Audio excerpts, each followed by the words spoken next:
Tripoli, un samedi soir. Vue de l'intérieur d'une automobile de fabrication occidentale, la capitale libyenne est une ville qui ressemble à beaucoup d'autres en Méditerranée. Immeubles modernes, de bureaux, souvent loués à des sociétés occidentales, magasins éclairés à giorno pour attirer le consommateur libyen acheteur de produits occidentaux, jeune tripolitain enviré. Mais la silhouette omniprésente de Kadhafi fait de Tripoli une ville différente des autres capitales méditerranéennes. Kadhafi, le terroriste, banni de la communauté internationale jusqu'en 2004, fait une rentrée fracassante.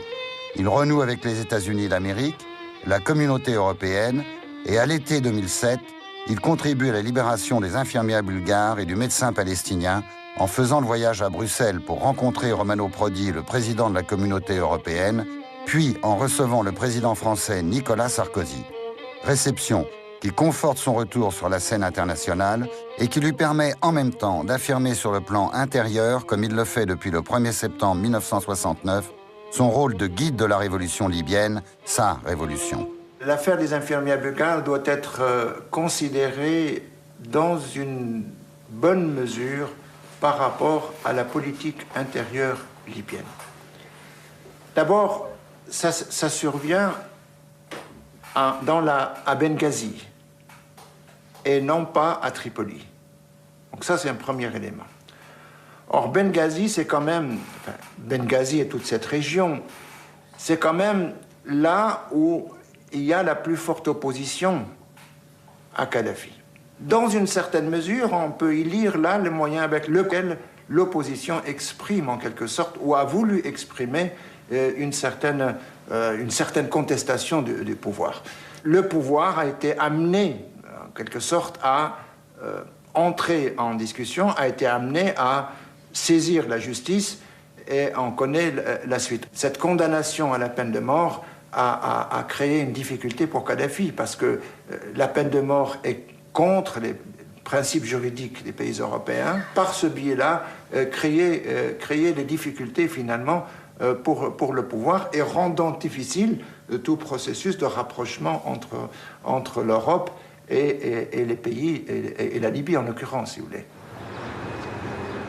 Kadhafi, le terroriste, revient de loin pour effectuer son retour international. À Berlin, en 1986, un attentat dont les USA lui attribuent l'organisation économique et la responsabilité idéologique tue un ressortissant américain. Ronald Reagan, président des États-Unis, traitera Kadhafi de chien enragé et la Libye d'État voyou. La riposte américaine sera violente et ciblée. Pour les Américains, à ce moment-là, à partir de ce moment-là, le régime n'est pas acceptable pour différentes raisons. La seule solution, c'est que ce régime disparaisse, si vous voulez. Alors, ça va être la politique américaine jusqu'à 1986, qui est le moment de ce bombardement. L'idée, c'était peut-être d'atteindre Kadhafi. Cet ours en peluche a appartenu à Anna, la fille adoptive du colonel tuée dans le bombardement. L'ayant atteint et touché, on allait provoquer une espèce de renversement et la fin de ce régime. La destruction de cette maison où vivaient des enfants est un acte politique dicté par le mal, qui a été commis par Reagan et Thatcher.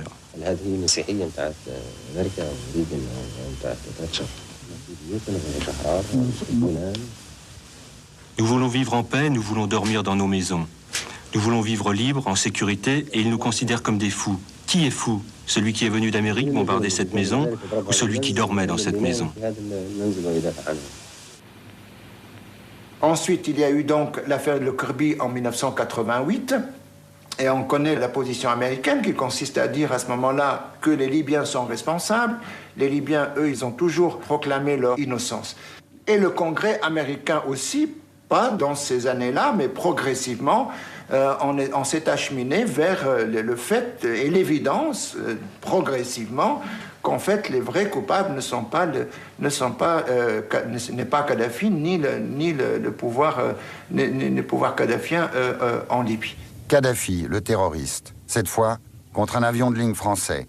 Terreur et violence encore, dont la Libye est toujours tenue pour responsable. La violence pour la violence, comme acte de principe, est quelque chose qui n'est pas concevable concernant l'action de Kadhafi. Tout ce qui peut être un soutien au mouvement autonomiste, par exemple, l'IRA, l'ETA et d'autres, Pour lui, ce sont là des opportunités et par là même amener les pays occidentaux à considérer que la Libye et Kadhafi est un acteur important. C'est l'instrumentalisation de la terreur par personne interposée, pour autant que ceci reste dans des dimensions acceptables. Là-dessus arrivent les événements de septembre 2001, et c'est là le renversement. C'est-à-dire qu'à ce moment-là, les Américains vont prendre conscience que sur le plan international, ils ont un nouveau ennemi, entre guillemets, et le nouveau ennemi, ce sont les islamistes et l'Al-Qaïda.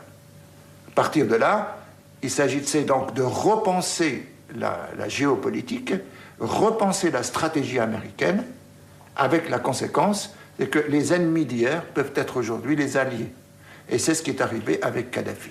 Il y a certainement des éléments concernant l'islamisme radical que les Libyens ont et qu'ils ont donné, voire des noms probablement, et ceci a été un des éléments qui a favorisé ce rapprochement dans la mesure où les Américains ont eu la preuve d'une certaine manière que cette collaboration, elle apporte ses fruits, si vous voulez, mis à part tous les aspects économiques, etc.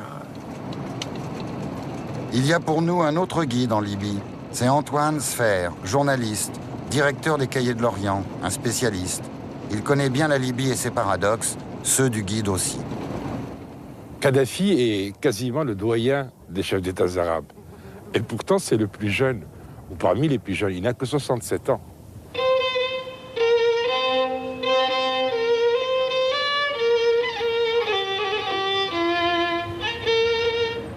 Muammar Kadhafi, né en 1942, a dès le début, dès son adolescence, est entré en rébellion. Il se fera mettre à la porte des écoles. Pourquoi? Parce qu'il refusera, par exemple, de se lever devant un inspecteur d'académie anglais.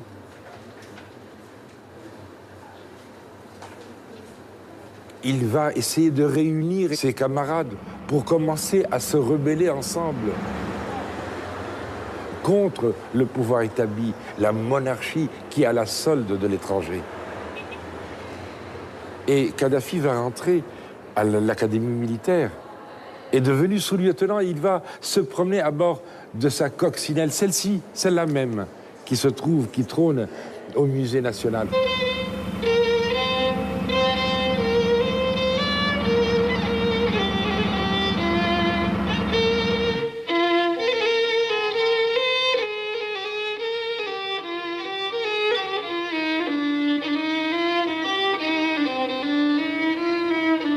La Libye, c'est un très vieux pays. Vous avez la Libye phénicienne, la Libye romaine, la Libye grecque, la Libye byzantine, la Libye islamique. C'est un très vieux pays.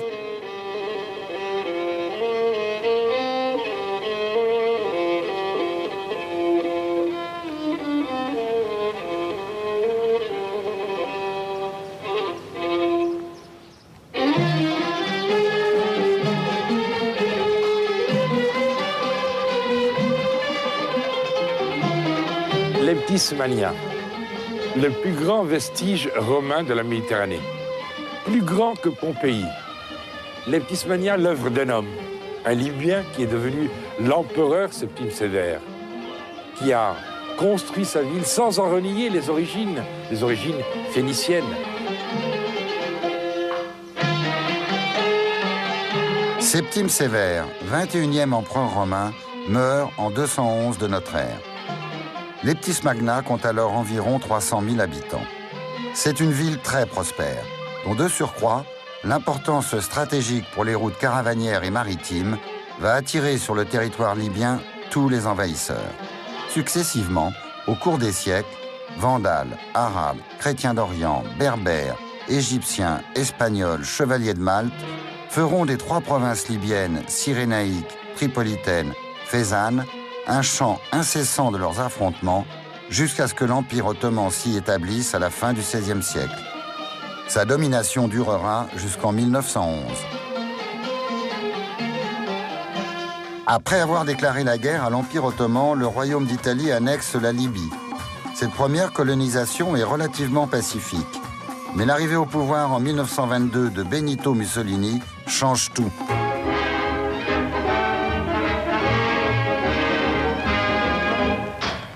À son arrivée sur la terre africaine, le Duce est accueilli à Tobruk par le maréchal Balbo. Le Duce se rend ensuite à Benghazi.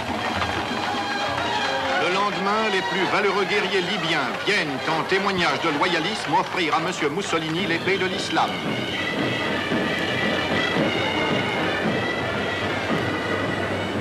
Nous sommes sur une des places italiennes, mussoliniennes, dirais-je, de Tripoli.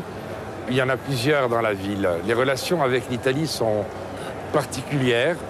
Elles ont à la fois été très mauvaises et aujourd'hui très bonnes, mais en même temps, l'Italie est le représentant du colonisateur. Ce colonisateur qui a été oppresseur et qui a fait beaucoup de martyrs parmi la population libyenne. 13 000 colons italiens arrivent en Libye où leur établissement a été minutieusement préparé. Ceux qui vont mettre en valeur les terres de la colonie sont accueillis par le maréchal Italo Balbo, gouverneur général de la Libye. Chaque famille aura une ferme de 40 à 50 hectares et une maison avec ses dépendances.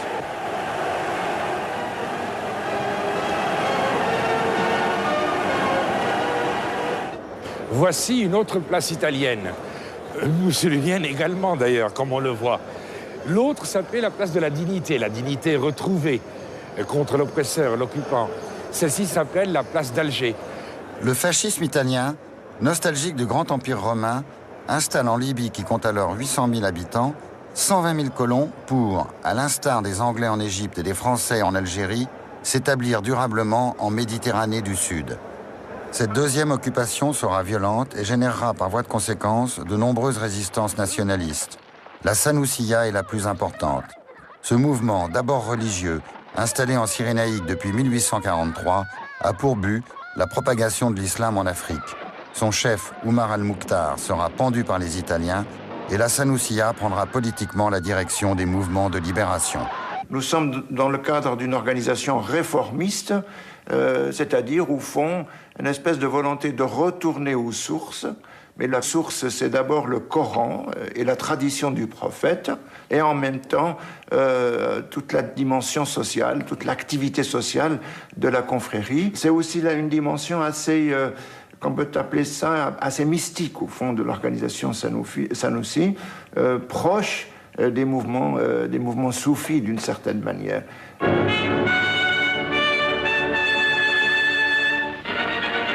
Une grande bataille fait rage depuis la mi-novembre sur le front de Cyrénaïque.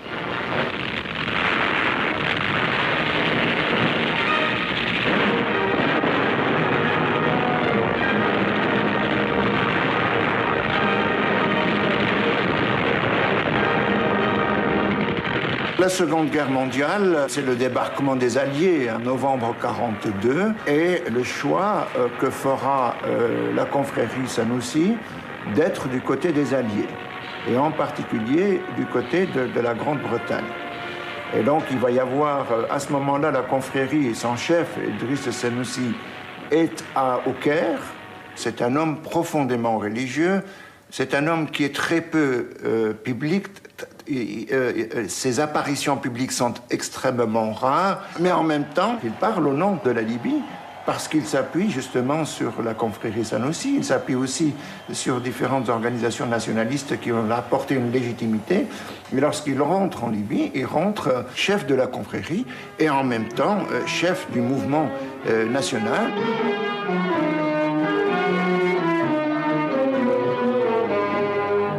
Et lorsque l'indépendance est obtenue, donc le 24 décembre 1951, c'est un pays misérable.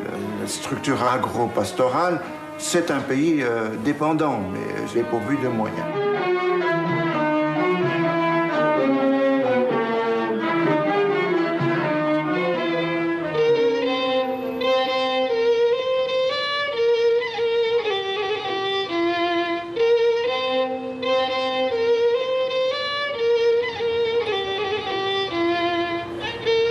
On est arrivé à une indépendance qui, il faut bien le dire, a été relativement rapide. Et ce n'est que à partir de 1962 à peu près que la situation commence à changer, c'est-à-dire c'est le moment où on commence à produire du pétrole et à l'exporter. Donc on est dans une situation où la société libyenne va subir de profondes transformations sur le plan économique, culturel, social, une société qui va devenir de plus en plus une société de consommation. Nous avons une monarchie qui va perdre du terrain, perdre pied d'une certaine manière, dans un contexte international marqué quand même par un certain nombre d'événements importants. 56 déjà, la crise de Suez, la guerre de juin 67, une mauvaise connaissance, disons, de la situation géopolitique. Bref, l'influence de l'Égypte est de plus en plus grandissante, l'influence des idées de Nasser, l'influence du nationalisme arabe, toute une série de facteurs qui ont contribué à transformer la société libyenne, toute une série d'éléments qui échappaient à la confrérie Sanoussi, échappaient au monarque donc au roi Idriss, et qui faisait que ce gouvernement était en décalage de plus en plus grand.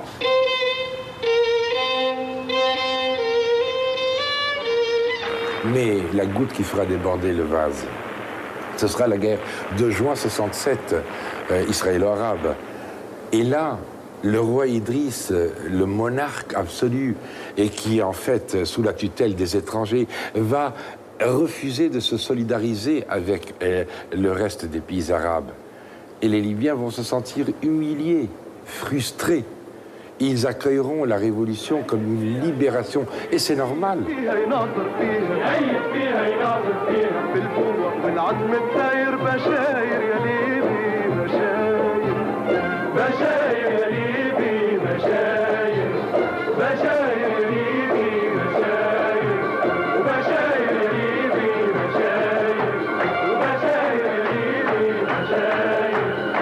Donc, Kadhafi, c'est un jeune idéologue, c'est un jeune nationaliste arabe, nourri par cette critique de la démocratie représentative, nourri aussi par un sentiment que la Libye a toujours été méprisée par les pays occidentaux, que ce pays a peut-être quelque chose à apporter. Ça, je crois que c'est un élément moteur qui explique en partie, en tout cas, cette volonté d'arriver au pouvoir.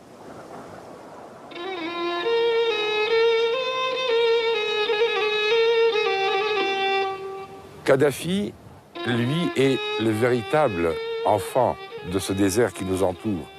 De ce bout du monde, ce 1er septembre 69, le monde arabe découvre un jeune homme de 27 ans.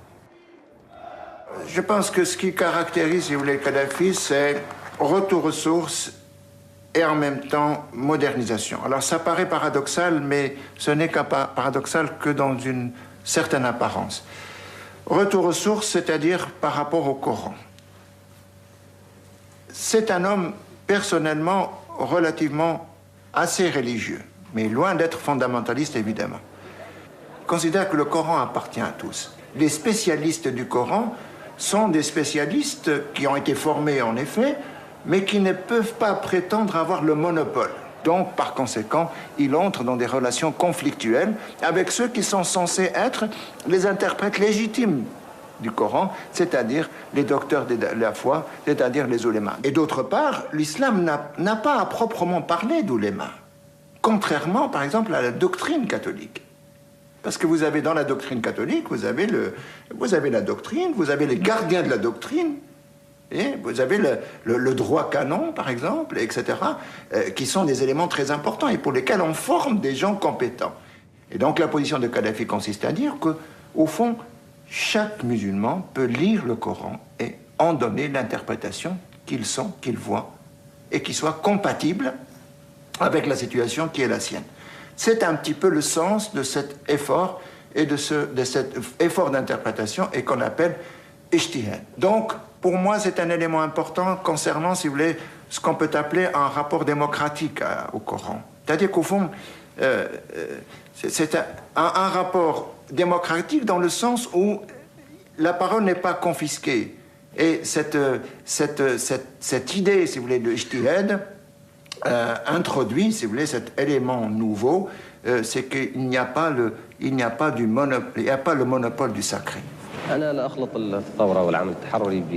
ne mélange pas la révolution avec les mouvements de libération à caractère religieux ou racial ou autre. L'homme est digne de la liberté, quelle que soit sa religion, quelle que soit sa race. Et les peuples opprimés ont le droit de faire leur révolution, qu'elle soit dans la terre d'islam ou ailleurs. Est-ce que vous considérez que l'imam Khomeini est un modèle pour l'islam ?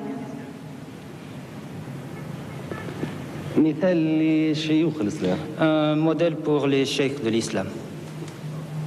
Kadhafi lui-même est en train de réfléchir. Il se rend compte qu'il faut rendre le pouvoir au peuple. Comment rendre le pouvoir au peuple?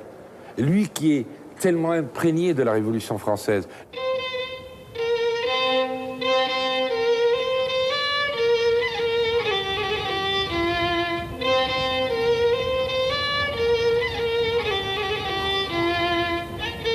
On croit qu'il règne sur la Libye.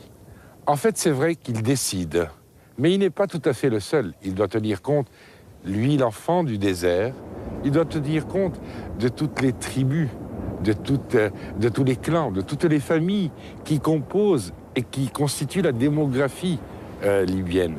C'est ça le plus important. Il va commencer par réfléchir comment il peut y avoir des comités populaires de base, les Cha'biyat, jusqu'à arriver à l'Assemblée du peuple, le Parlement. Et à partir de là, il leur dit, il le répète, prenez des initiatives, le pouvoir c'est vous.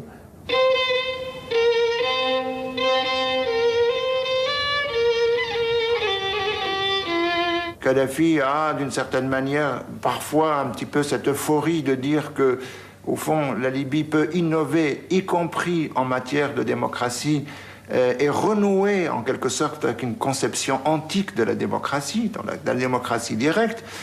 Il y a donc eu, à partir de 1969, et surtout après la révolution dite culturelle de 1973, cette idée de radicaliser la vie politique et d'instaurer une espèce de démocratie directe. Et en principe, ces comités populaires, donc ces formes d'exécutif, sont l'émanation de ces congrès populaires. Les congrès populaires regroupent donc tous ceux qui sont en âge de voter, 18 ans, et qui sont en âge de délibérer des questions politiques.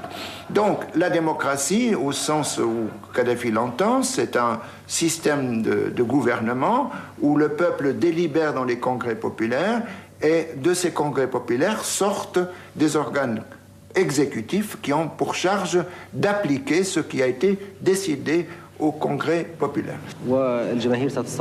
Les masses populaires prendront le pouvoir un peu partout et érigeront le pouvoir populaire par le canal des congrès populaires de base et les comités populaires. Même en France, malheureusement, la Jamaïrie a été avortée par 2 fois en France. Premièrement, après l'écroulement de la Bastille, et l'autre lorsque en 64 ou plutôt en 68, lors de la révolution de 68, la révolution estudiantine, qui a vu naître plusieurs comités un peu partout, mais la révolution populaire a été avortée en France. Mais les peuples seront néanmoins les vainqueurs. Et c'est là où il y a un élément de complexité, c'est-à-dire que les grandes orientations concernant les aspects économiques, les aspects sociaux, les aspects juridiques, ne viennent pas évidemment de la société elle-même. On n'est pas dans le gouvernement spontané. Il y a une impulsion, en quelque sorte, qui vient de Kadhafi et de ceux qui sont autour de lui. Cette stratégie de légitimation des pouvoirs et la stratégie de ces innovations politiques, il ne va pas les chercher dans une légitimité démocratique.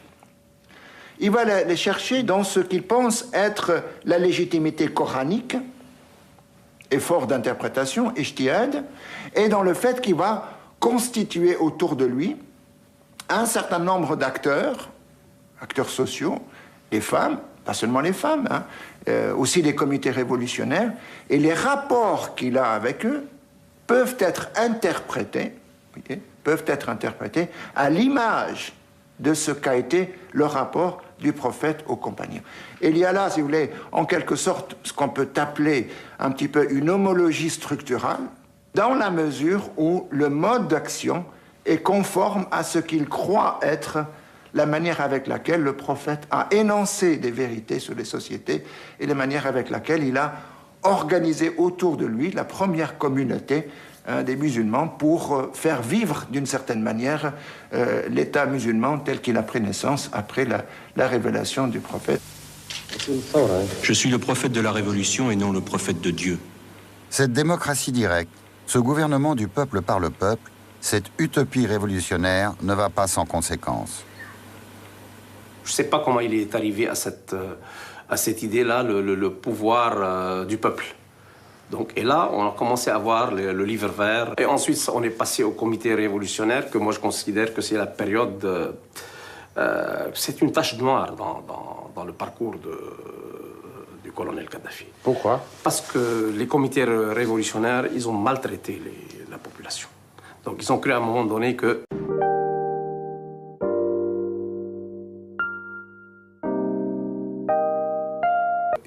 Ils tenaient tout en main. C'est la révolution culturelle chinoise. C'est ça. Oui, si vous voulez, c'est un peu ça, mais bon, à la libyenne, si vous voulez. Et là, il y a eu beaucoup de bavures, beaucoup d'erreurs vis-à-vis des Libyens. On l'accusera d'éliminer ses opposants. Il dit lui-même, ce ne sont pas mes opposants.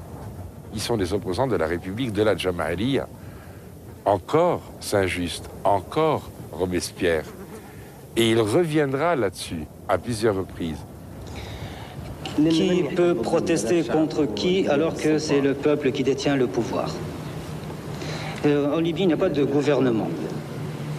Et il n'y a pas de parti au pouvoir ni de parti d'opposition.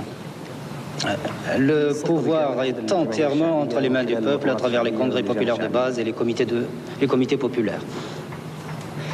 Il n'y a aucun sens à l'opposition dans un contexte où le peuple ne peut s'opposer à lui-même puisqu'il détient lui-même le pouvoir. Aujourd'hui, on ne peut pas dire qu'il y ait une opposition en Libye, non. Installés dans les plus petits villages, les comités révolutionnaires seront donc, bien qu'écoutés, seulement consultés par le guide. Ainsi, pour irriguer le pays, Kadhafi décidera de lancer le projet de grande rivière artificielle pour pomper l'eau enfouie sous les sables depuis des millénaires. Ce gigantesque système d'arrosage coûtera plus de 3 milliards de dollars payés grâce aux revenus du pétrole. Il sera éphémère car il n'existe que 50 années de réserve d'eau fossile. La Libye, c'est entre 3 et 5% de terre arable. Aujourd'hui, à Kobao, à quelques mètres des greniers fortifiés de Kobao, là où les paysans entassaient leur huile, leurs céréales et tout ce dont ils avaient besoin pour toute la saison. On comprend réellement ce besoin de sortir de l'eau du centre de la terre. En Égypte, il y a le dieu Nil. Ici, il n'y a point de dieu fleuve. Donc on a besoin de cette eau. Ce projet pharaonique, certainement, décrié de grandes rivières par certains, est limité dans le temps. Kadhafi lui-même, quand il a annoncé, il a dit, mais dans 50 ans, parce que ça ne durera que 50 ans, ne venez pas me dire, il n'y a plus d'eau. Oui, il n'y aura plus d'eau, mais au moins, pendant ces 50 ans, on pourra peut-être agir sur le microclimat, faire pousser de la verdure et surtout donner à manger à tous ceux qui habitent là.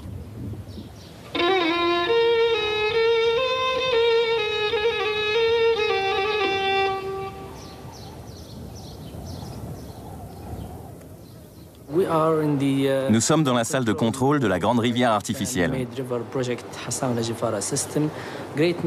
La grande rivière artificielle est la solution libyenne à la pénurie d'eau dont souffrent les citoyens libyens depuis les années 70-80.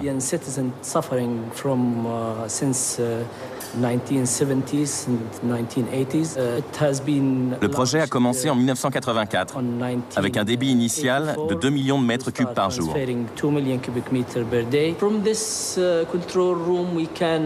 Depuis cette salle, nous pouvons contrôler tous les circuits du réseau pour que l'eau coule 24 heures sur 24 et 365 jours par an.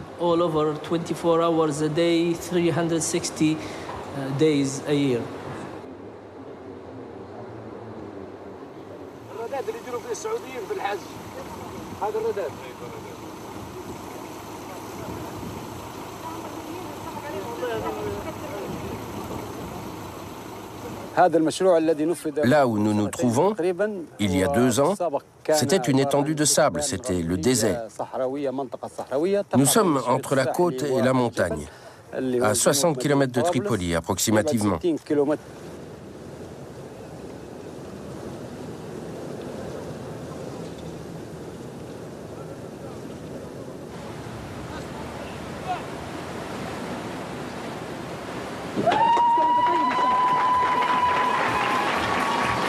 Après 12 ans de travaux, l'eau, en 1996, arrive enfin à Tripoli. La Libye, seul pays au monde qu'aucun fleuve permanent n'irrigue, peut alors développer son agriculture. L'objectif, l'indépendance alimentaire, n'est cependant toujours pas atteint aujourd'hui.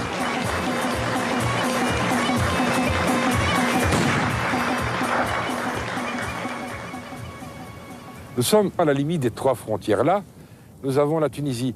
Ce petit bosquet qu'on voit, c'est là précisément où les Français, à Borges-le-Bœuf, ont maintenu pendant 3 ans Bourguiba, le père de l'indépendance. Là, on a l'Algérie. Voilà le poste, voilà la bâtisse qu'on voit. Et puis de ce côté-là, tout au fond, on a le Tchad et le Niger. Voilà ce qu'a voulu faire Kadhafi, réunir tout cela. Il a voulu réunir, comme Nasser, tous les peuples arabes et les pays arabes. Il a voulu leur insuffler, comme Nasser, leur insuffler l'idée d'une culture commune, d'une langue commune, d'un espace commun. La jeunesse arabe a trouvé en Kadhafi une continuité. C'est pas encore l'héritier. Donc l'héritier, c'était après que la mort de Nasser, où on a commencé à dire qu'il est l'héritier de Nasser. Le président Nasser, lors d'une réunion publique à Benghazi, présentait Mouammar Kadhafi en ces termes. C'est lui le porte-drapeau du nasserisme et le rénovateur de la jeunesse de la révolution arabe. Nasser is a leader for all the Arab nations. Nasser est un leader pour tous les Arabes. But I'm just a Libyan. Je suis simplement un Libyen. Simplement un soldat. Nasser, il a dit une phrase importante, que lui, il est le garant de l'Union arabe. Donc, et lui, il a pris ça et tout le monde a suivi après. Kadhafi était innocent et il était aussi naïf à l'époque. My life in the political, in the activity, political. Mon expérience dans la vie politique is just a few months. Est trop fraîche. But I can't. Je ne peux pas préjuger l'avenir. Donc, lorsqu'il voulait faire une union avec Bourguiba, par exemple. Ouais. Ça ne passe pas, c'est pas la même chose, c'est pas le même bord, c'est pas les mêmes idées.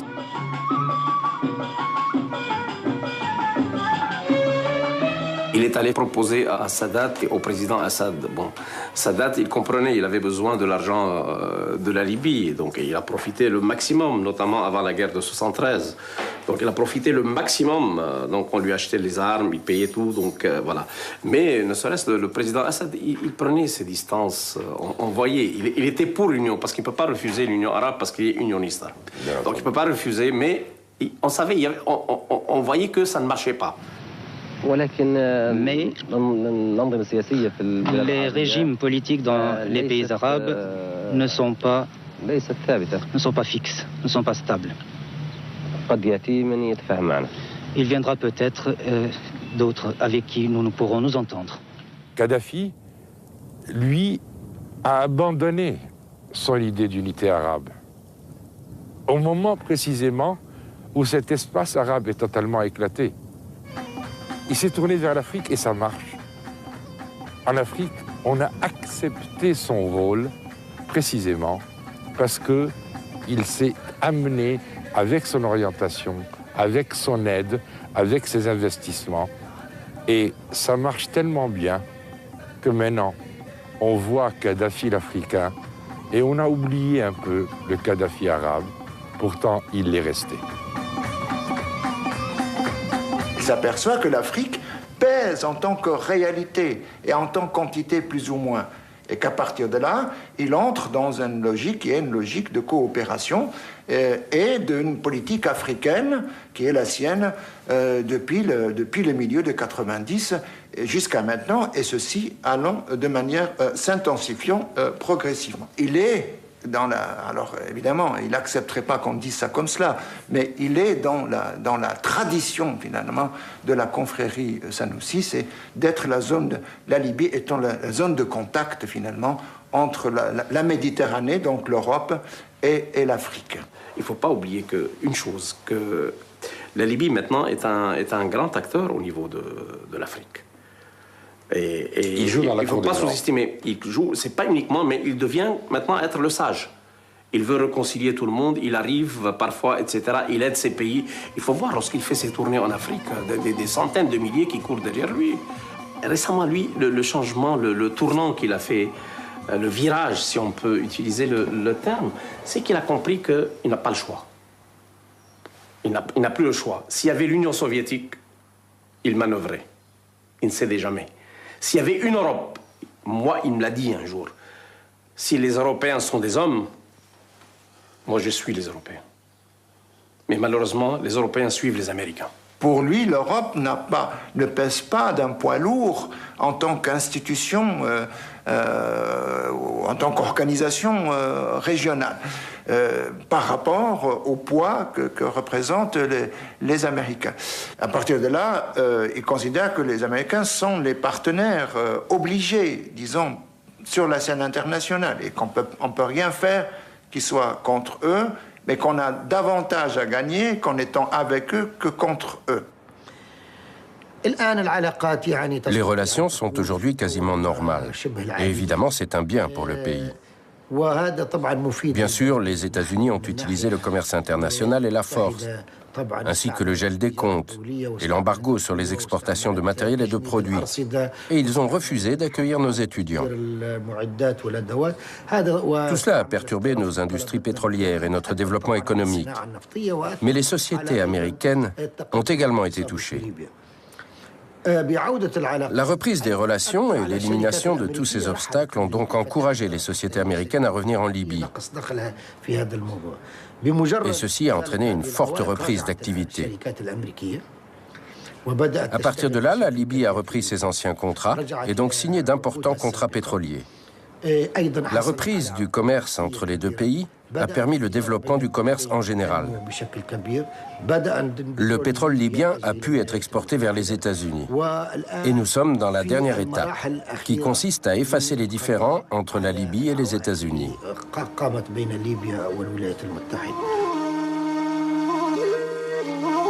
Bien qu'impliquée dans d'importantes recherches pétrolières, la France n'exploite que 1% du pétrole libyen, alors que, par exemple, les États-Unis en exploitent 20% et l'Italie 16%. Actuellement, la production de pétrole libyen est de 2 millions de barils par jour. Elle retrouvera son niveau de 1970, c'est-à-dire 3 millions de barils, en 2009. Nous avons lancé des appels d'offres aux sociétés étrangères afin qu'elles collaborent avec nous pour ces raffineries. Nous sommes donc en négociation avec ces sociétés pour deux raisons. La première, c'est le développement de ces raffineries, c'est-à-dire la croissance de la production et l'amélioration des performances de ces raffineries grâce à la participation de sociétés étrangères pour en améliorer la gestion et favoriser les investissements extérieurs. Mais la majorité des sociétés nationales sont elles aussi intéressées. C'est la première fois qu'un chef d'État français se rend en Libye. Maintenant, tout le monde se bouscule au portillon de Tripoli. Dans l'espace de 2 mois après cette levée d'embargo, on a vu tout le monde, tous les présidents, tous les chefs d'État occidentaux qui étaient là.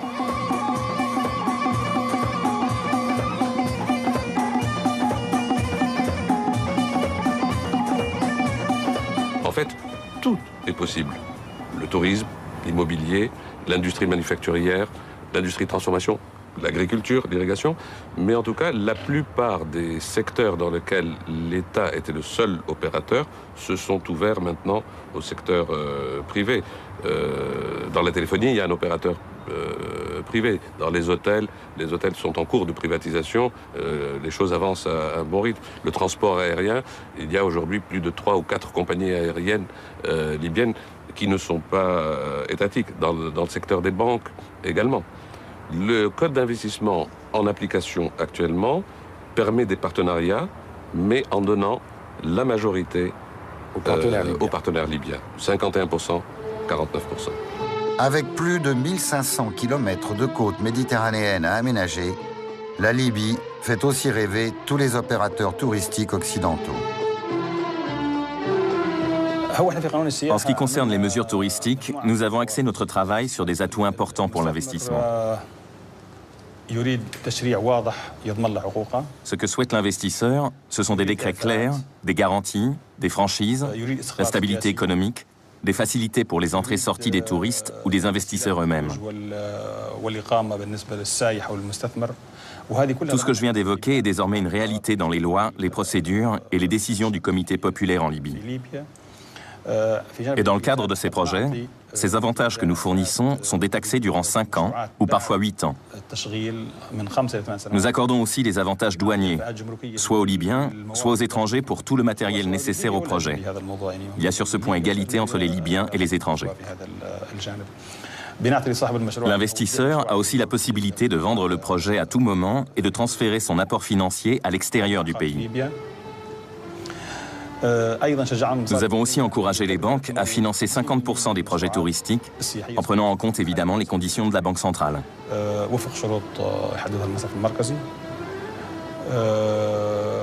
Voilà les éléments majeurs en ce qui concerne l'investissement. Quant à la sécurité en Libye, c'est un pays sûr. Depuis 36 ans, il n'y a pas eu d'acte terroriste. Depuis la fin des années 90 et notamment l'an 2000, il y a eu une sorte de curiosité qui a poussé nos compatriotes à venir découvrir ces trésors. Mais il y a eu entre-temps, le 11 septembre 2001, la guerre sur l'Irak, les troubles en Palestine.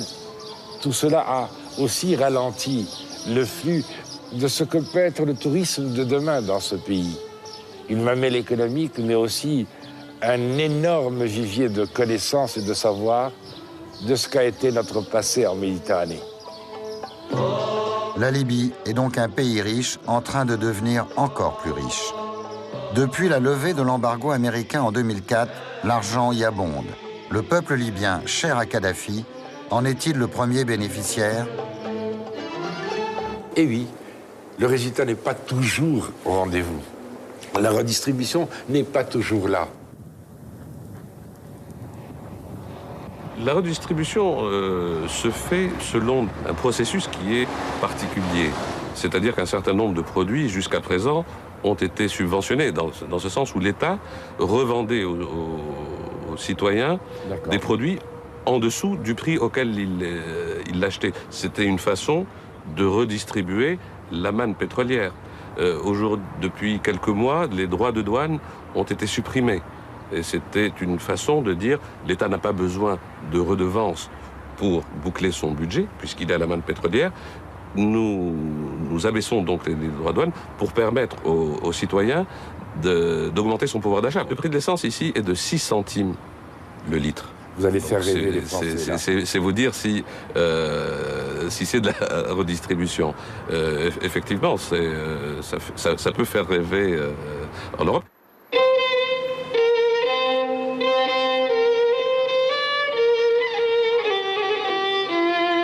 Le processus de privatisation en cours, si vous voulez, montre aussi d'une certaine manière qu'on a affaire à un système de gouvernement et à un homme finalement où la dimension pragmatique est beaucoup plus importante qu'on le croit, si vous voulez. Et si la configuration venait à changer, aussi bien sur le plan interne que sur le plan international, eh bien, il faut changer aussi de politique.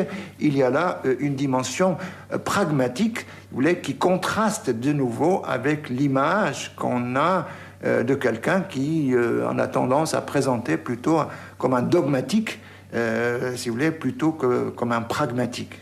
Et cet homme qui passe son temps à lire a envie que son peuple lui-même accède au savoir. Et toujours cet homme du désert va réussir à faire de la femme libyenne, par exemple, totalement analphabète en 69.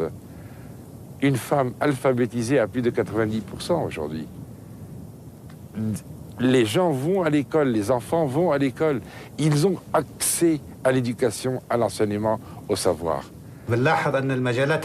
Les droits de la femme existent en Libye dans plusieurs domaines. Par exemple, celui de l'éducation, du droit.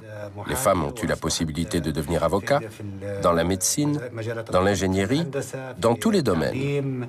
Et le taux de femmes dans l'éducation est le résultat de l'obtention de ces droits.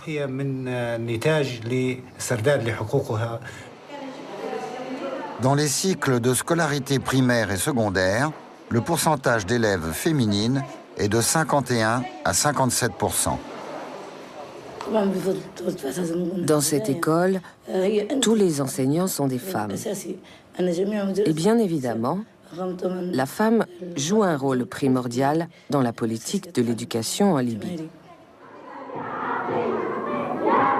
Dès 1969, les femmes étaient considérées pour Kadhafi comme des actrices du système politique et une puissance, en tout cas un élément pour lui pour mobiliser la société.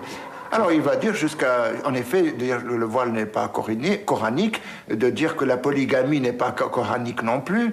Il y a toute une série d'éléments qui, en effet, qui vont assez loin.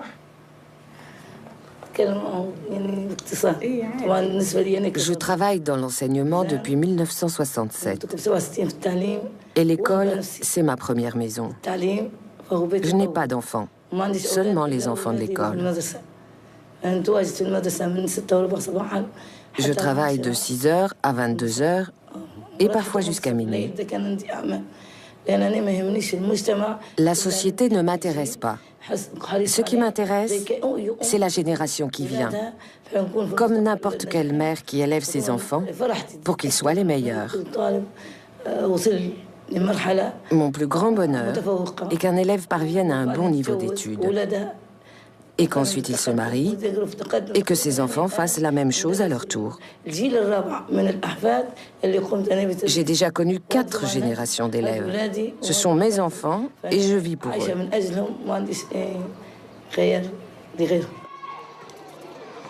C'est une constante de la politique de Kadhafi et cette constante est que, au fond, une société arabe reste une société musulmane dans la mesure où elle doit rester fidèle à l'esprit du Coran, mais les sociétés musulmanes doivent se transformer. Et la première des transformations, c'est de transformer le statut de la femme, c'est d'en faire une personne égale sur le plan des droits et des devoirs à l'homme.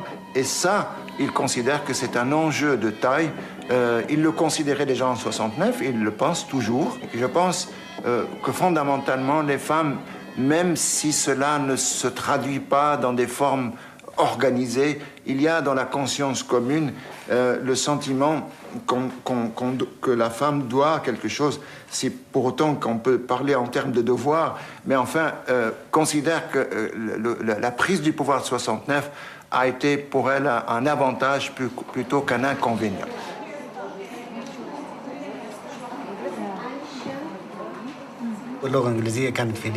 La langue anglaise est enseignée en Libye depuis des années. C'est la seconde langue. Mais on enseigne aussi le français et aussi les langues africaines de Libye et le berbère. Nous pensons que si l'élève commence dans les petites classes, ça lui permet de mieux connaître les langues étrangères. Mais la priorité doit toujours être donnée à la langue arabe comme langue maternelle.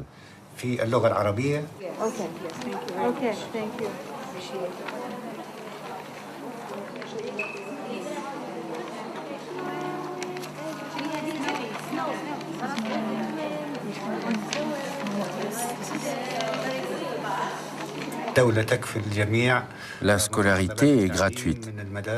L'État prend en charge les frais, les livres, les enseignants. Le dernier recensement donne pour la Libye une population de 5,5 millions d'habitants. Et cette politique d'éducation a permis un taux de scolarisation très élevé.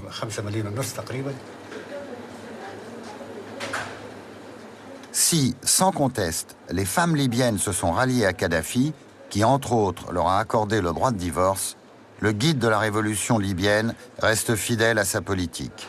La démocratie directe, l'utopie révolutionnaire. La démocratie représentative n'est toujours pas à l'ordre du jour en Libye. Kadhafi a commencé dès la levée de l'embargo en 2004 l'adaptation de son pays au réel de la mondialisation économique. Il n'est pas prêt d'y organiser des élections. Et je pense qu'il y a chez lui, si vous voulez, cette dimension, encore une fois, utopique et en même temps ce souci du réel. Bien entendu, il y a un certain nombre de contradictions. Une des contradictions, c'est qu'il n'a pas véritablement pensé la question de la liberté. Cet oubli de la liberté agitera le monde politique français lors de la visite du guide à Paris en décembre 2007. La question des droits de l'homme suscitera débats, controverses, polémiques en tout genre, jusqu'au sein du gouvernement de Nicolas Sarkozy. Est-ce qu'aujourd'hui, il s'occupe de sa succession ? Vous savez, s'occuper de sa succession, ça ne marchera pas. Il le sait ? Je pense qu'il le sait très bien. Il le sait très bien, et comme vous voyez, bon, ses enfants, c'est pas nécessairement que ses enfants soient en Kadhafi bis. Et lorsque vous faites la tournée de la Libye, vous voyez, déjà les comités révolutionnaires ont dit que il n'y a pas de fidélité, il n'y aura pas de fidélité qu'à vous. C'est-à-dire le reste, si nous sommes fidèles à vous, c'est pas nécessairement que nous serons fidèles aux enfants.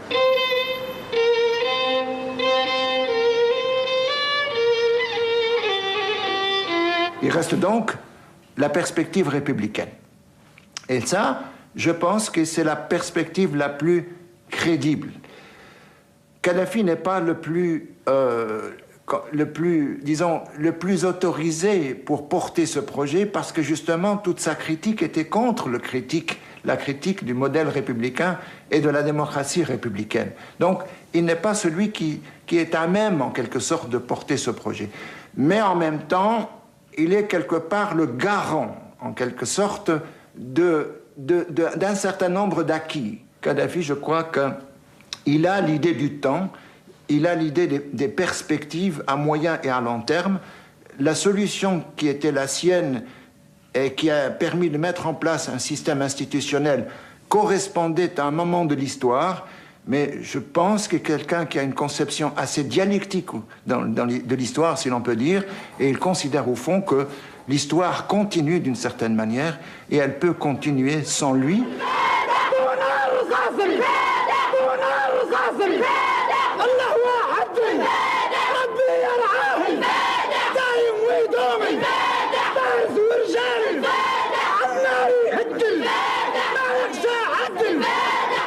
Pour rester au pouvoir pendant plus de 33 ans, je pense que c'est pas un bouillant colonel, ni un type qui voilà, moi, c'est les faits. C'est comme les chiffres en économie. Les chiffres parlent d'eux-mêmes. Ce monsieur, il est depuis 32 ans. On a vu passer tous les chefs d'État qui sont partis. 37 ans. 37 ans. Oui, donc il est là.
Un certain nombre d'acteurs sociaux, les femmes, pas seulement les femmes, hein, aussi les comités révolutionnaires, et les rapports qu'il a avec eux peuvent être interprétés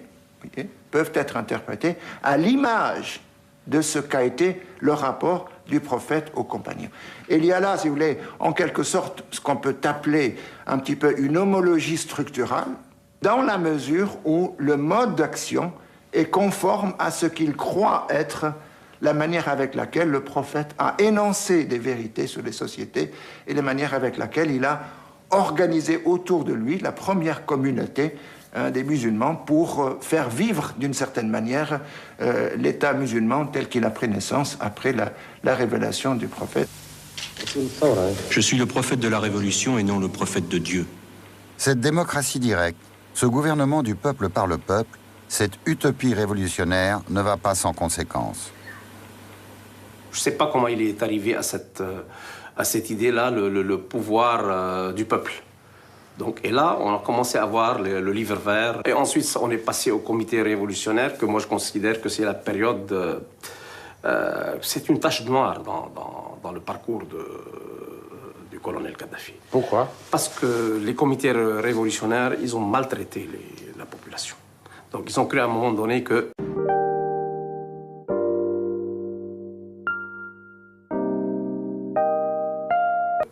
Ils tenaient tout en main. C'est la révolution culturelle chinoise. C'est ça. Bon, oui, si vous voulez, c'est un peu ça, mais bon, à la libyenne. Si vous voulez. Et là, il y a eu beaucoup de bavures, beaucoup d'erreurs vis-à-vis des Libyens. On l'accusera d'éliminer ses opposants. Il dit lui-même, ce ne sont pas mes opposants. Ils sont des opposants de la République de la Jamahiriya. Encore Saint-Just, encore Robespierre. Et il reviendra là-dessus à plusieurs reprises. Qui peut protester contre qui alors que c'est le peuple qui détient le pouvoir? En Libye, il n'y a pas de gouvernement. Et il n'y a pas de parti au pouvoir ni de parti d'opposition. Le pouvoir est entièrement entre les mains du peuple à travers les congrès populaires de base et les comités populaires. Il n'y a aucun sens à l'opposition dans un contexte où le peuple ne peut s'opposer à lui-même puisqu'il détient lui-même le pouvoir. Aujourd'hui, on ne peut pas dire qu'il y ait une opposition en Libye, non. Installés dans les plus petits villages, les comités révolutionnaires seront donc, bien qu'écoutés, seulement consultés par le guide. Ainsi, pour irriguer le pays, Kadhafi décidera de lancer le projet de grande rivière artificielle pour pomper l'eau enfouie sous les sables. Donc, pour moi, c'est un élément important concernant, si vous voulez, ce qu'on peut appeler un rapport démocratique au Coran. C'est-à-dire qu'au fond, c'est un rapport démocratique dans le sens où la parole n'est pas confisquée.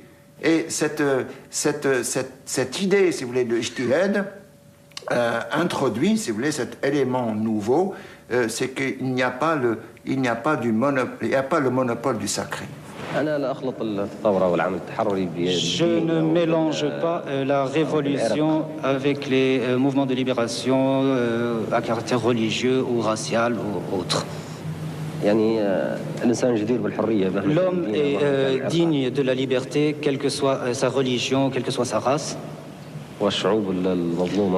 Et les peuples opprimés ont le droit de faire leur révolution. Qu'elle soit dans la terre d'islam ou ailleurs. Est-ce que vous considérez que l'imam Khomeini est un modèle pour l'islam?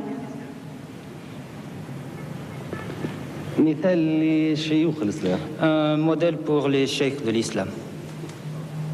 Kadhafi lui-même est en train de réfléchir. Il se rend compte qu'il faut rendre le pouvoir au peuple. Comment rendre le pouvoir au peuple? Lui qui est tellement imprégné de la Révolution française.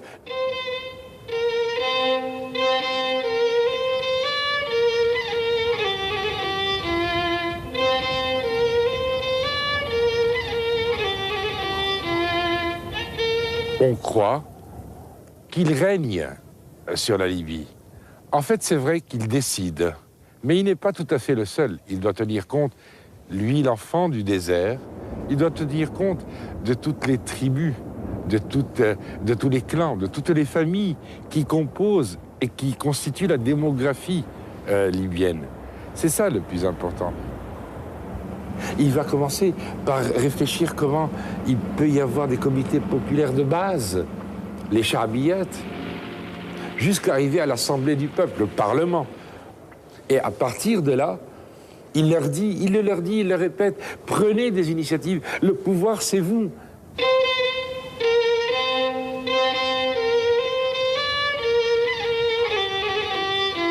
Kadhafi a, d'une certaine manière, parfois un petit peu cette euphorie de dire que, au fond, la Libye peut innover, y compris en matière de démocratie, et renouer en quelque sorte avec une conception antique de la démocratie, dans la démocratie directe. Il y a donc eu, si vous voulez, à partir de 1969, et surtout après la révolution dite culturelle de 1973, cette idée de radicaliser la vie politique et de...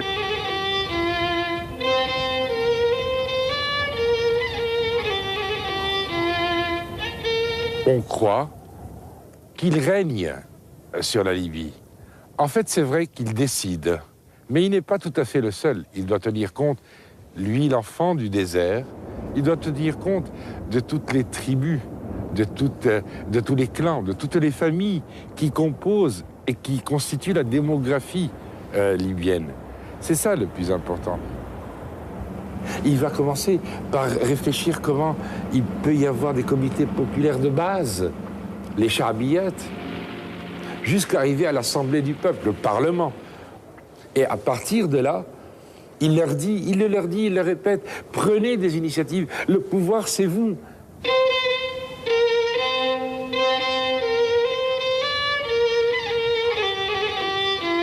Kadhafi a, d'une certaine manière, parfois un petit peu cette euphorie de dire que, au fond, la Libye peut innover, y compris en matière de démocratie, et renouer en quelque sorte avec une conception antique de la démocratie, dans la démocratie directe.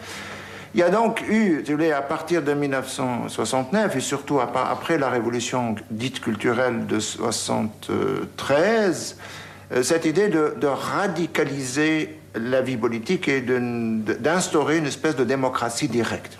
Et en principe, ces comités populaires, donc ces formes d'exécutif, sont l'émanation de ces congrès populaires. Les congrès populaires regroupent donc tous ceux qui sont en âge de voter, 18 ans, et qui sont en âge de délibérer des questions politiques.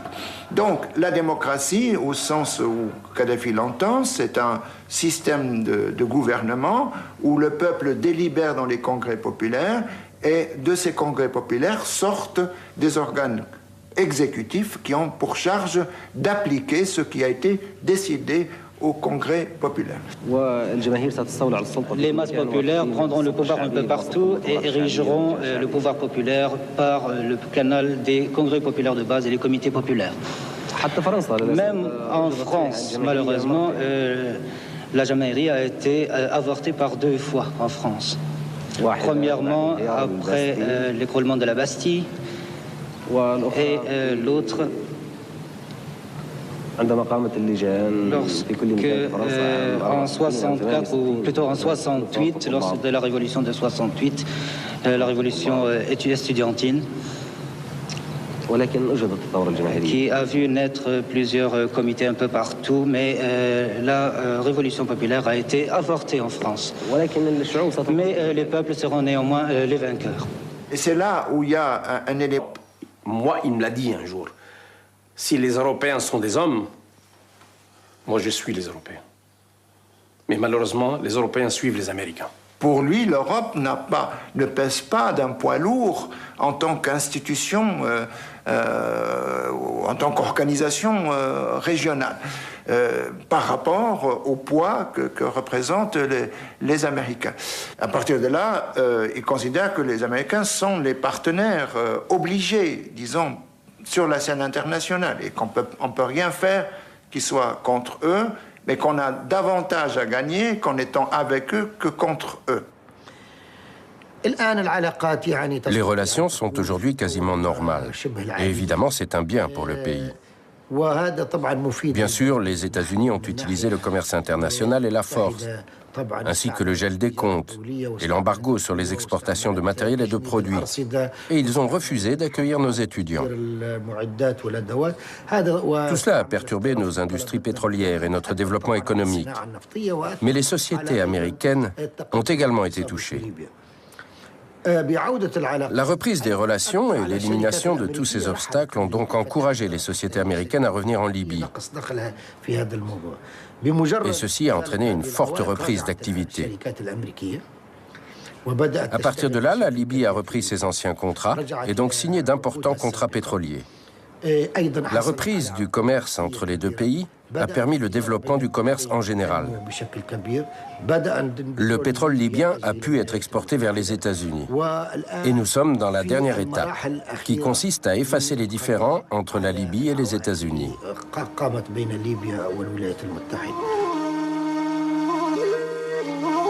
Bien qu'impliquée dans d'importantes recherches pétrolières, la France n'exploite que 1% du pétrole libyen, alors que, par exemple, les États-Unis en exploitent 20% et l'Italie 16%. Actuellement, la production de pétrole libyen est de 2 millions de barils par jour. Elle retrouvera son niveau de 1970, c'est-à-dire 3 millions de barils, en 2009. Nous avons lancé des appels d'offres aux sociétés étrangères afin qu'elles collaborent avec nous pour ces raffineries. Nous sommes donc en négociation avec ces sociétés pour deux raisons. La première, c'est le développement de ces raffineries, c'est-à-dire la croissance de la production et l'amélioration des performances de ces raffineries grâce à la participation de sociétés étrangères pour en améliorer la gestion et favoriser les investissements extérieurs. Mais la majorité des sociétés nationales sont elles aussi intéressées. C'est la première fois qu'un chef d'État français se rend en Libye. Maintenant, tout le monde se bouscule au portillon de Tripoli. Dans l'espace de 2 mois après cette levée... Qui élève ses enfants pour qu'ils soient les meilleurs. Mon plus grand bonheur est qu'un élève parvienne à un bon niveau d'études et qu'ensuite il se marie et que ses enfants fassent la même chose à leur tour. J'ai déjà connu 4 générations d'élèves. Ce sont mes enfants et je vis pour eux.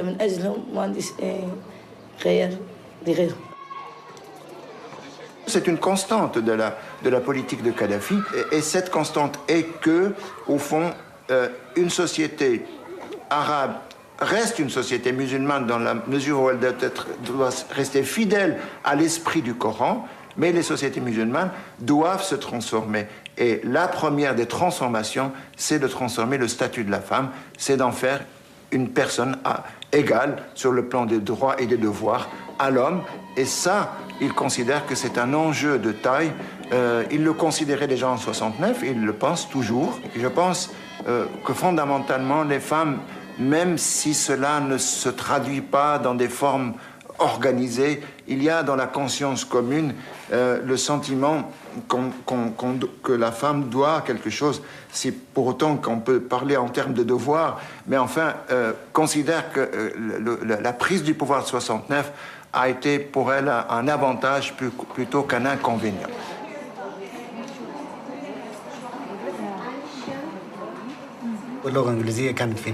La langue anglaise est enseignée en Libye depuis des années.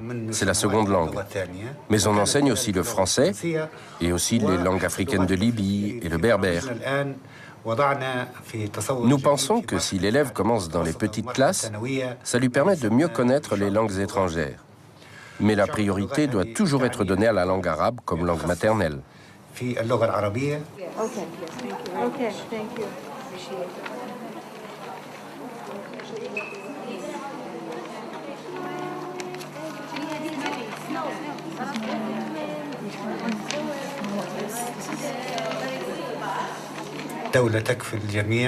La scolarité est gratuite. L'État prend en charge les frais, les livres, les enseignants. Le dernier recensement donne pour la Libye une population de 5,5 millions d'habitants. Et cette politique d'éducation a permis un taux de scolarisation très élevé.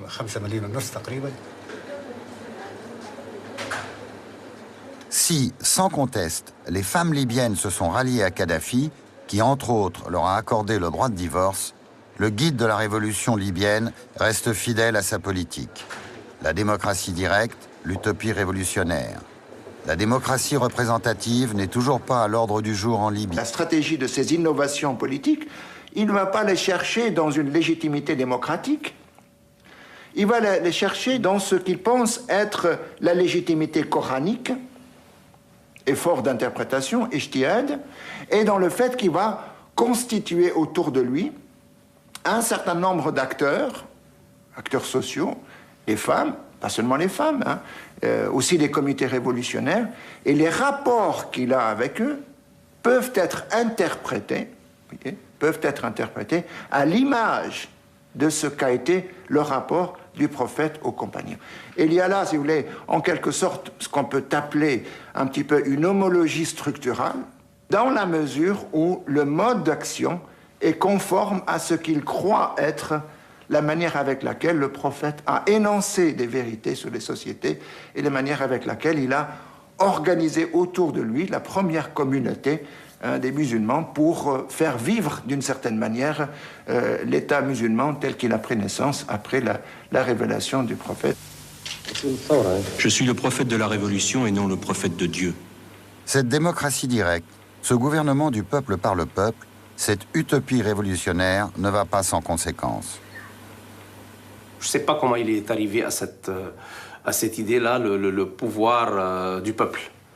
Donc, et là, on a commencé à voir le livre vert. Et ensuite, on est passé au comité révolutionnaire, que moi je considère que c'est la période... c'est une tache noire dans le parcours du colonel Kadhafi. Pourquoi? Parce que les comités révolutionnaires, ils ont maltraité la population. Donc, ils ont cru à un moment donné que...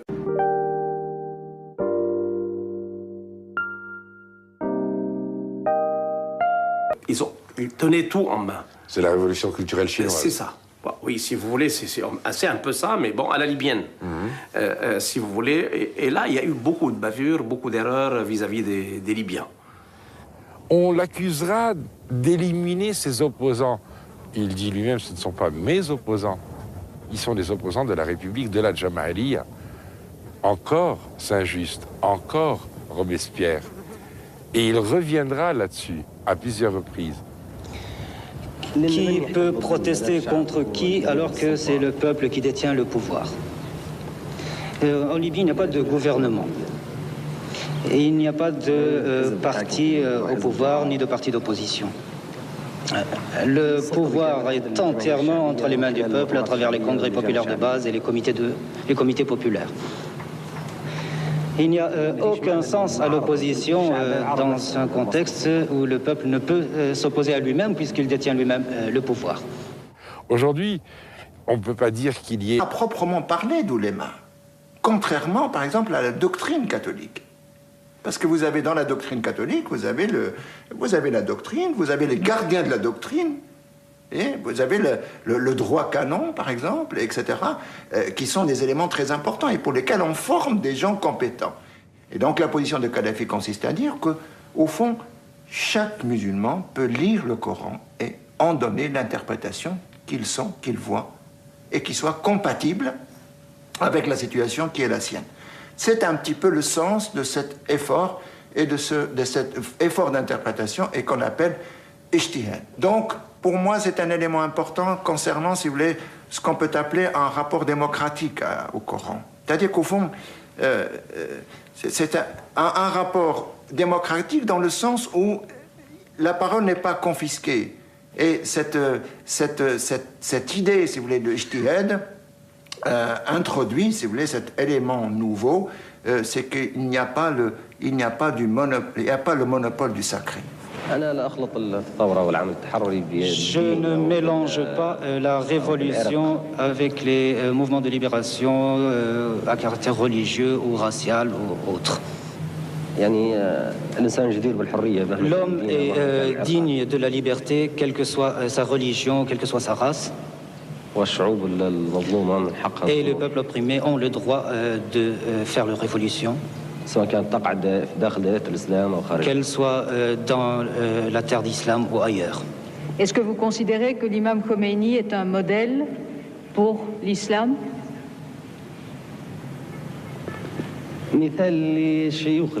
Un modèle pour les cheikhs de l'islam. Kadhafi lui-même est en train de réfléchir. Il se rend compte qu'il faut rendre le pouvoir au peuple. Comment rendre le pouvoir au peuple? Lui qui est tellement imprégné de la Révolution française.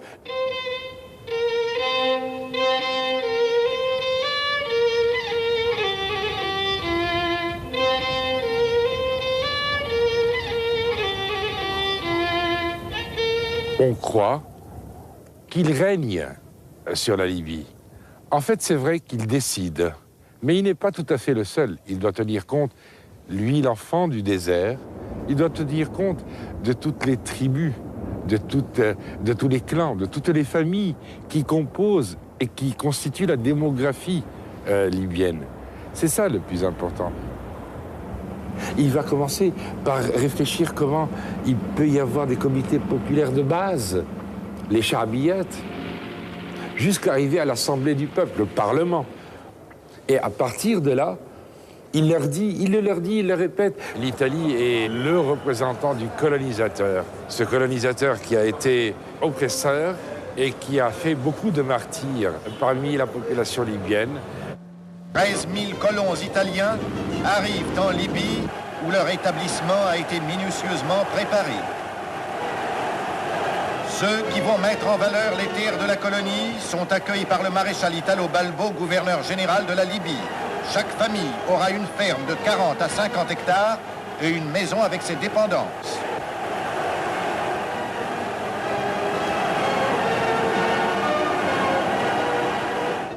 Voici une autre place italienne, mussolinienne également d'ailleurs, comme on le voit. L'autre s'appelait la place de la dignité retrouvée contre l'oppresseur, l'occupant. Celle-ci s'appelle la place d'Alger. Le fascisme italien, nostalgique du grand empire romain, installe en Libye, qui compte alors 800 000 habitants, 120 000 colons pour, à l'instar des Anglais en Égypte et des Français en Algérie, s'établir durablement en Méditerranée du Sud. Cette deuxième occupation sera violente et générera par voie de conséquence de nombreuses résistances nationalistes. La Sanoussia est la plus importante. Ce mouvement, d'abord religieux, installé en Cyrénaïque depuis 1843, a pour but la propagation de l'islam en Afrique. Son chef, Oumar al-Mukhtar, sera pendu par les Italiens et la Sanoussia prendra politiquement la direction des mouvements de libération. Nous sommes dans le cadre d'une organisation réformiste, c'est-à-dire, au fond, une espèce de volonté de retourner aux sources. Mais la source, c'est d'abord le Coran et la tradition du prophète, et en même temps, toute la dimension sociale, toute l'activité sociale de la confrérie. C'est aussi là une dimension assez, qu'on peut appeler ça, assez mystique, au fond, de l'organisation Sanoussi, proche des mouvements soufis, d'une certaine manière.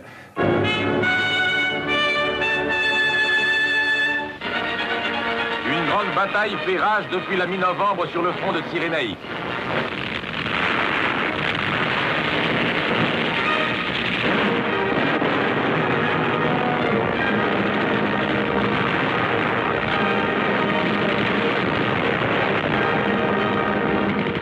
La Seconde Guerre mondiale, c'est le débarquement des Alliés en novembre 1942 et le choix que fera la confrérie Sanoussi d'être du côté des Alliés, et en particulier du côté de la Grande-Bretagne. Et donc il va y avoir, à ce moment-là, la confrérie et son chef, Idriss Sanoussi, est au Caire. C'est un homme profondément religieux, c'est un homme qui est très peu public. Ses apparitions publiques sont extrêmement rares. Voilà les éléments majeurs en ce qui concerne l'investissement. Quant à la sécurité en Libye, c'est un pays sûr. Depuis 36 ans, il n'y a pas eu d'acte terroriste. Depuis la fin des années 90 et notamment l'an 2000, il y a eu une sorte de curiosité qui a poussé nos compatriotes à venir découvrir ces trésors. Mais il y a eu entre-temps, le 11 septembre 2001, la guerre sur l'Irak, les troubles en Palestine. Tout cela a aussi ralenti le flux de ce que peut être le tourisme de demain dans ce pays. Une mamelle économique, mais aussi un énorme vivier de connaissances et de savoirs de ce qu'a été notre passé en Méditerranée. La Libye est donc un pays riche en train de devenir encore plus riche. Depuis la levée de l'embargo américain en 2004, l'argent y abonde. Le peuple libyen, cher à Kadhafi, en est-il le premier bénéficiaire? Et oui, le résultat n'est pas toujours au rendez-vous. La redistribution n'est pas toujours là. La redistribution se fait selon un processus qui est particulier. C'est-à-dire qu'un certain nombre de produits, jusqu'à présent, ont été subventionnés, dans ce sens où l'État revendait aux citoyens des produits en dessous du prix auquel il l'achetait. C'était une façon de redistribuer la manne pétrolière. Depuis quelques mois, les droits de douane ont été supprimés. Et c'était une façon de dire l'État n'a pas besoin de redevances pour boucler son budget, puisqu'il a la manne pétrolière. Nous abaissons donc les droits de douane pour permettre aux citoyens d'augmenter son pouvoir d'achat. Le prix de l'essence ici est de 6 centimes le litre. Vous allez faire rêver les Français. C'est vous dire si c'est de la redistribution. Effectivement, ça peut faire rêver en Europe.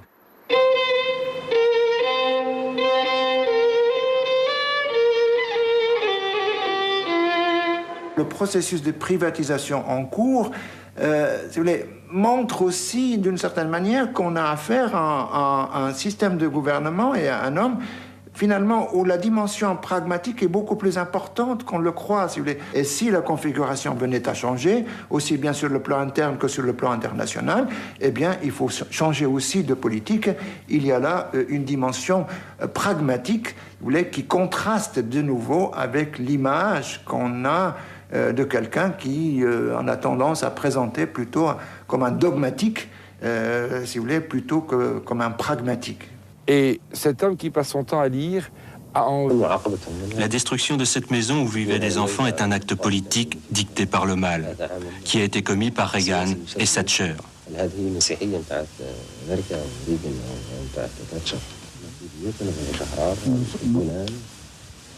Nous voulons vivre en paix, nous voulons dormir dans nos maisons. Nous voulons vivre libres, en sécurité, et ils nous considèrent comme des fous. Qui est fou? Celui qui est venu d'Amérique bombarder cette maison ou celui qui dormait dans cette maison? Ensuite, il y a eu donc l'affaire de Kirby en 1988. Et on connaît la position américaine qui consiste à dire à ce moment-là que les Libyens sont responsables. Les Libyens, eux, ils ont toujours proclamé leur innocence. Et le Congrès américain aussi, pas dans ces années-là, mais progressivement, on s'est acheminé vers le fait et l'évidence, progressivement, qu'en fait, les vrais coupables n'est pas Kadhafi, ni le pouvoir kadhafien en Libye. Kadhafi, le terroriste, cette fois contre un avion de ligne français. Terreur et violence encore, dont la Libye est toujours tenue pour responsable. La violence pour la violence comme acte de principe est quelque chose qui n'est pas concevable concernant l'action de Kadhafi. Tout ce qui peut être un soutien au mouvement autonomiste, par exemple, l'IRA, l'ETA et d'autres, pour lui, ce sont là des opportunités et par là même amener les pays occidentaux à considérer que la Libye et Kadhafi est un acteur important. C'est l'instrumentalisation de la terreur par personne interposée, pour autant que ceci reste dans des dimensions acceptables. Là-dessus arrivent les événements de septembre 2001, et c'est là le renversement. C'est-à-dire qu'à ce moment-là, les Américains vont prendre conscience que sur le plan international, ils ont un nouveau ennemi, entre guillemets, et le nouveau ennemi, ce sont les islamistes et l'Al-Qaïda. À partir de là, il s'agissait donc de repenser la géopolitique, repenser la stratégie américaine, avec la conséquence que les ennemis d'hier peuvent être aujourd'hui les alliés. Et c'est ce qui est arrivé avec Kadhafi. Il y a certainement des éléments concernant l'islamisme radical que les Libyens ont et qu'ils ont donné, voire des noms probablement, et ceci a été un des éléments qui a favorisé ce rapprochement dans la mesure où les Américains ont eu la preuve d'une certaine manière que cette collaboration, eh ben, elle apporte ses fruits, si vous voulez, mis à part tous les aspects économiques, etc. Il y a pour nous un autre guide en Libye. C'est Antoine Sfer, journaliste, directeur. Cette collaboration, eh ben, elle apporte ses fruits, si vous voulez, mis à part tous les aspects économiques, etc. Il y a pour nous un autre guide en Libye. C'est Antoine Sfer, journaliste, directeur des Cahiers de l'Orient, un spécialiste. Il connaît bien la Libye et ses paradoxes, ceux du guide aussi. Kadhafi est quasiment le doyen des chefs d'État arabes. Et pourtant, c'est le plus jeune, ou parmi les plus jeunes. Il n'a que 67 ans.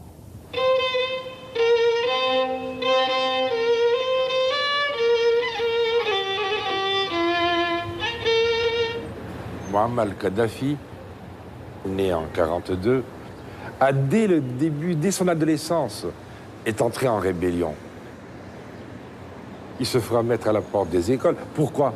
Parce qu'il refusera, par exemple, de se lever devant un inspecteur d'académie anglais.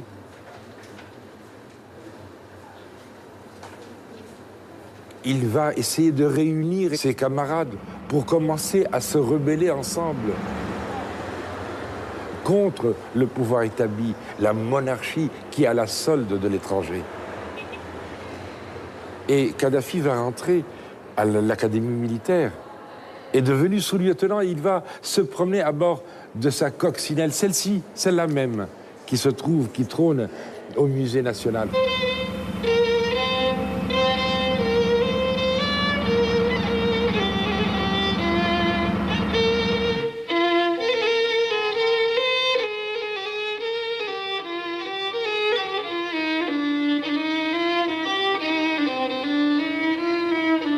La Libye, c'est un très vieux pays. Vous avez la Libye phénicienne, la Libye romaine, la Libye grecque, la Libye byzantine, la Libye islamique. C'est un très vieux pays.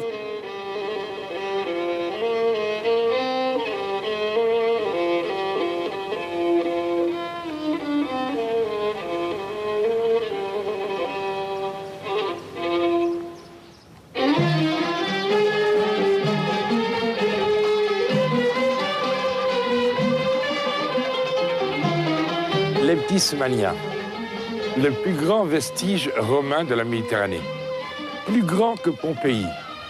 L'Eptismania, l'œuvre d'un homme, un Libyen qui est devenu l'empereur Septime Sévère, qui a construit sa ville sans en renier les origines phéniciennes.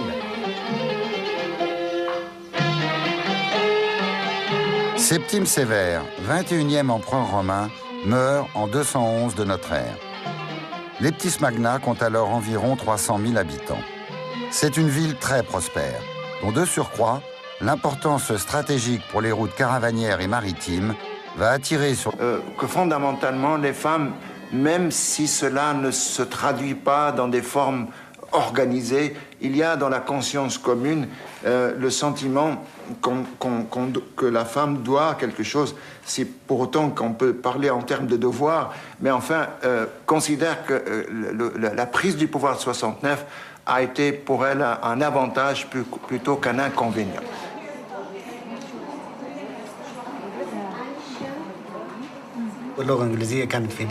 La langue anglaise est enseignée en Libye depuis des années. C'est la seconde langue.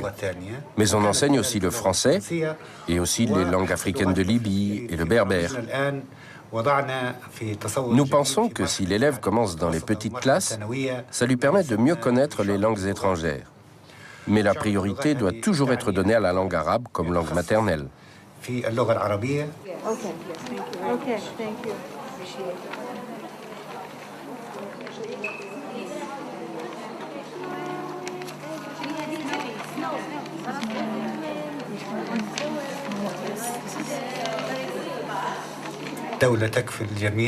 La scolarité est gratuite. L'État prend en charge les frais, les livres, les enseignants. Le dernier recensement donne pour la Libye une population de 5,5 millions d'habitants. Et cette politique d'éducation a permis un taux de scolarisation très élevé.